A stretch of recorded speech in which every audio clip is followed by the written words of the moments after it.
สรุปเสร็จเรียบร้อยแล้วนะครับตัวนี้โอเคเลยไม่ขายนะก็ถือแต่ว่าให้ไล่ราคาตรงนั้นก็ถือมิกพี่เนี่ยยังใหม่นะทั้งภายนอกภายในนะครับ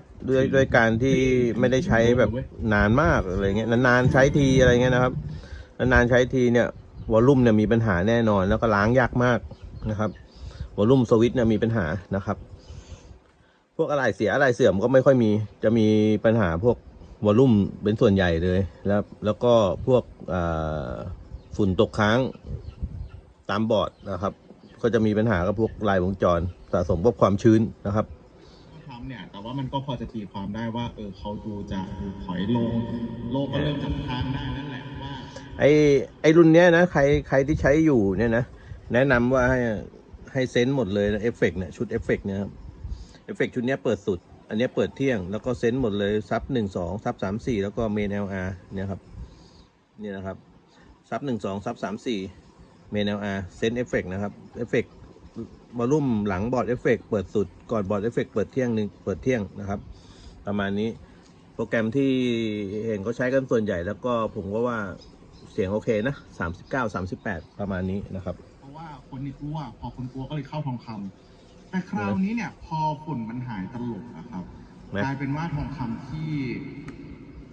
แรงลงมาเนี่ยเริ่มถูกตั้งข้อสงสัยแล้วเหมือนกันเอฟเฟกต์โอเคนะรีเวิร์บนะครับรีเวิร์บปกติดอลลาร์จะต้องปรับตัวฟุ้งดีนะครับร้องเพลงแล้วไม่เหนื่อยนะแบบนี้แล้วกลายเป็นว่ามีเม็ดเงินมากมายครับแล้วก็ไหลเข้าพันธบัตรชุดสไลด์เมนเปิดไว้ประมาณนี้เท่ากันหมดเลยนะครับพยายามอย่าไปเปิดเอาน้อยนะครับเปิดเอานี่0 dB 0 dB มาตรฐานนะแต่ว่าชาวคริปโตเองชุดนี้เมนของ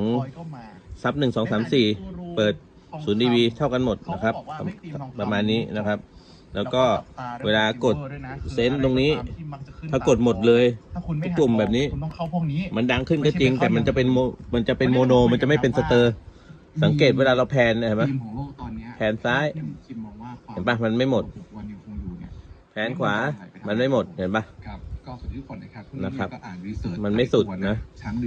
เรากดแค่นี่ไม่กดอันนี้ไม่กดอันนี้ไม่กดอันนี้ไม่กดนะครับกดสลับกัน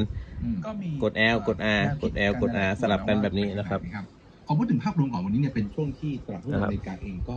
มีความท้าทายนะอย่างเงี้ยแพนมันจะซ้ายขวาสุดเลยจะเป็นสเตอริโอเต็ม 100%เฉยๆนะ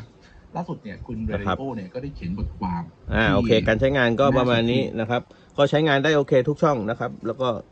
สัญญาณ in XLR in phone ใช้ได้หมดเอาออกหมดทุกเอานะครับแล้วก็